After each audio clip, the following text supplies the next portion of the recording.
نحمده و نصلی علی رسولہ الکریم۔ قرآن مجید میں ارشاد ربانی ہے، یا ایھا الذین آمنوا اتقوا اللہ حق تقاتہ ولا تموتن الا وانتم مسلمون۔ اے ایمان والو، اللہ سے ڈرو جیسا کہ اس سے ڈرنے کا حق ہے، اور نہ مرنا مگر تم مسلمان۔ تو اس سے دو باتیں معلوم۔ پہلی بات یہ معلوم ہوئی کہ اللہ سے ڈرو جتنی تم اس کی طاقت رکھتے ہو، استطاعت رکھتے ہو۔ فاتقوا اللہ ما استطعتم، اللہ سے ڈرو جتنی تم اس کی استطاعت رکھتے ہو، اور اس سے جیسے ڈرنے کا حق ہے۔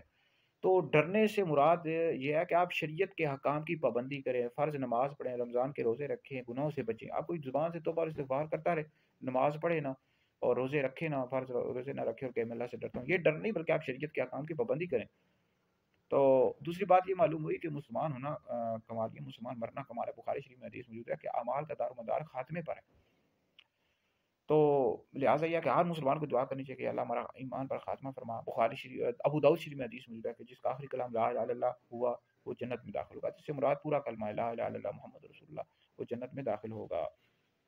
اور تیسری بات یہ معلوم ہوئی کہ نہ مرنا مگر تم مسلمان، یعنی مسلمان کے علاوہ اگر کوئی مرے، جیسے عیسائی مر گیا اپنے باطل عقیدے پر، یہودی مر گیا، ہندو، سکھ، مجوسی، تو یہ ہمیشہ ہمیشہ اگلے دوزخ میں رہیں گے۔ تو قرآن میں کہا جا رہا ہے نہ مرنا مگر تم مسلمان، یعنی مسلمان ہی رہو، مسلمان ہی مرو، دنیا سے ایمان کی حالت میں جاؤ، تو تبھی آپ کی بخشش ہوگی آخرت میں، اور جنت نصیب ہوگی۔ اللہ رب العزت آپ پر فضل و کرم کرے گا اور آپ کو بخشے گا۔ اگر نہ جو نبی کریم علیہ السلام کو اللہ رب العزت کا آخری نبی نہیں مانتا اور حضور علیہ السلام کا کلمہ نہیں پڑھتا، وہ ہرگز ہرگز بھی جنت میں نہیں جا سکتا۔ عیسائی، یہودی، ہندو، سکھ، مجوسی، قادیانی مرتد ہیں، اسلام سے خارج ہیں، ٹھیک ہے جی، غلام محمد قادیانی اور اس کے پیروکار کافر اور مرتد اسلام سے خارج ہیں، سب پر لازم ہے نبی کریم علیہ السلام کا کلمہ پڑھے۔ نبی کریم علیہ السلام اللہ رب العزت کے آخری رسول ہے۔